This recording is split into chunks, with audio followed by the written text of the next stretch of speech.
Hello, welcome back to my channel Learning Point.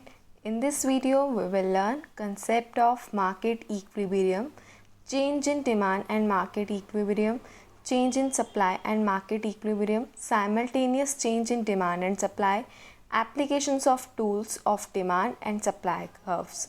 So let's get started. हमारी market equilibrium उस time होती है जब डिमांड सप्लाई के इक्वल होती है। जिस प्राइस पर वो एक दूसरे से इक्वल होते हैं that is known as equilibrium price.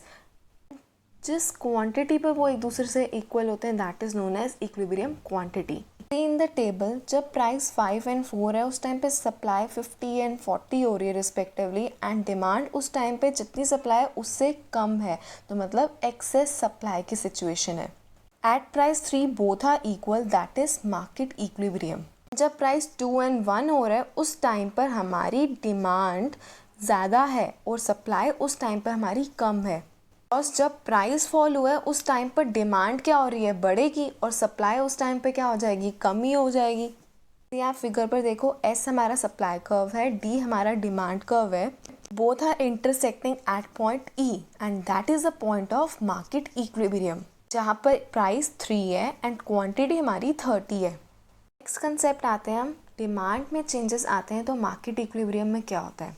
जब हमारी डिमांड इंक्रीज होगी, हमारी सप्लाई अनचेंज है, उस टाइम पर इक्विलिब्रियम प्राइस देखो हमारा बढ़ रहा है और इक्विलिब्रियम क्वांटिटी भी हमारी Q से Q1 हो रही है।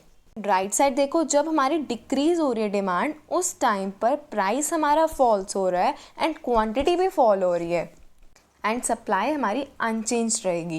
इसी में ही कुछ एक्सेप्शनल सिचुएशंस होती हैं जब हमारी सप्लाई परफेक्टली इलास्टिक होती है। जब हमारी सप्लाई परफेक्टली इलास्टिक है उस टाइम पे प्राइस हमारा अनअफेक्टेड रहेगा and there will be a increase in demand, equilibrium quantity increase होएगी।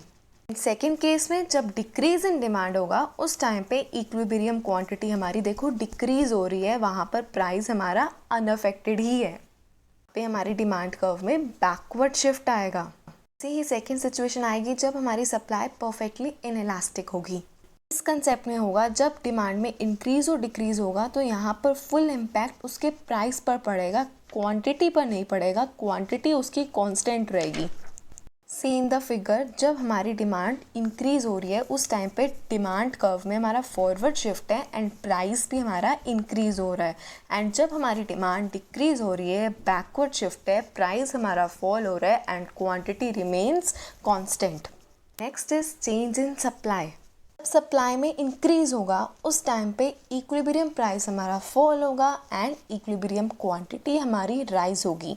डिमांड कर्व हमारा अनचेंज रहेगा। सेकेंड जब डिक्रीज इन सप्लाई होगा उस टाइम पर इक्विलिब्रियम प्राइस हमारा बढ़ेगा एंड इक्विलिब्रियम क्वांटिटी हमारी देखो फॉल हो रही है एंड इसमें भी डिमांड कर्व हमारा अनचेंज रहेगा। जैसे हमने चेंज इन डिमांड में किया वैसे ही चेंज इन सप्लाई में भी एक्सेप्शनल सिचुएशंस हैं, जैसे कि हमारा डिमांड कर्व इलास्टिक है, दैट इज जब डिमांड परफेक्टली इलास्टिक है।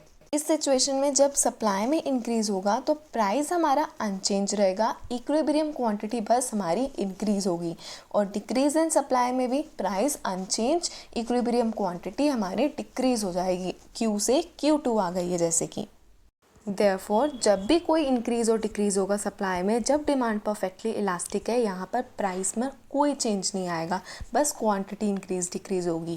जब हमारी परफेक्टली इनइलास्टिक है डिमांड, उसमें जब इंक्रीज इन सप्लाई होगा तो देखो प्राइस हमारा फॉल हो रहा है and quantity remains constant. And second जब डिक्रीज इन सप्लाई होगा तो उस टाइम पे प्राइस देखो हमारा इंक्रीज हो रहा है and quantity remains constant, because हमारी जो डिमांड कर्व है दैट इज परफेक्टली इनइलास्टिक। इसका मतलब कांस्टेंट डिमांड रहेगी, सारा इम्पैक्ट प्राइस पर पड़ेगा। Next most important that is simultaneously increase in demand and supply. इसमें फर्स्ट सिचुएशन आती है जब increase in demand is greater than increase in supply. Diagrammatically present करने के लिए हम डिमांड एंड सप्लाई कर्व्स बनाएंगे, ई पॉइंट बनाएंगे, इक्विलिब्रियम प्राइस एंड क्वांटिटी बना लेंगे।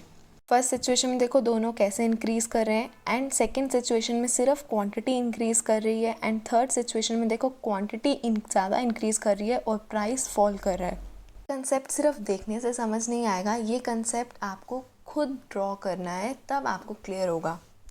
बेसिकली इस कंसेप्ट में हमें न्यू इक्विलिब्रियम पॉइंट बताना होता है जब हमारा इंक्रीज और डिक्रीज डिमांड एंड सप्लाई में हो रहा होता है। यहाँ पर हमारे न्यू कर्व्स एक दूसरे से इंटरसेक्ट करेंगे, that will be a new equilibrium point. और वहाँ पे पता चल जाएगा कि पहले से initial demand curve and supply curve से new demand and supply curves में क्या चेंज आ रहा है, प्राइस इंक्रीज हो रहा है या क्वांटिटी इंक्रीज और डिक्रीज हो रही है।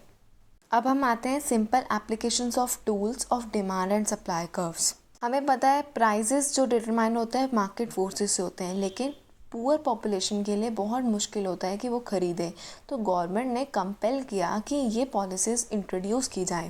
प्राइस सीलिंग, सीलिंग का मतलब होता है मैक्सिमम लिमिट, मतलब मैक्सिमम प्राइस सेलर्स चार्ज कर सकते हैं अपने बायर से। क्या करती है, प्राइस इक्विलिब्रियम मार्केट के प्राइस से लोअर रखती है सो दैट जो पुअर लोग हैं उसे अफोर्ड कर सकें। सेकेंड है प्राइस फ्लोर, जो कि लोएस्ट प्राइस गवर्नमेंट ने फिक्स किया हुआ है प्रोडक्ट का। बेसिकली फार्म प्रोडक्ट्स के लिए किया गया है ताकि इनकम बनी रहे फार्मर्स की। प्राइस गवर्नमेंट फिक्स करती है इक्विलिब्रियम प्राइस से हायर। जैसे कि प्राइस सीलिंग गवर्नमेंट ने की थी तो उससे क्या हुआ, एक्सेस डिमांड होने लग गई, पार्शियल हंगर आने लगी, प्रॉब्लम सॉल्व नहीं हो रही थी तो गवर्नमेंट ने आगे राशनिंग भी शुरू कर दिया गया। एंड आफ्टर दैट गवर्नमेंट ने अपना डिस्ट्रीब्यूशन सिस्टम को इम्प्रूव किया। ऐसे ही प्राइस फ्लोर में गवर्नमेंट ने एक सपोर्ट प्राइस दे दिया कि अगर लोग फार्मर्स मार्केट में सेल नहीं कर पाते ओपन मार्केट में तो गवर्नमेंट रेडी होगी इस एंटायर प्रोडक्ट को इस रेट पर लेने के लिए। एंड देन गवर्नमेंट वो स्टॉक को यूज़ करेगी एज अ पब्लिक डिस्ट्रीब्यूशन। ये गवर्नमेंट ने यूज़ किए टूल्स प्रॉब्लम्स को सॉल्व करने के लिए, पुअर पीपल को फूड प्रोवाइड करने के लिए एंड फार्मर्स को इनकम जनरेट करने के लिए ये पॉलिसीज़ की। Hope you like my videos. Thank you for watching.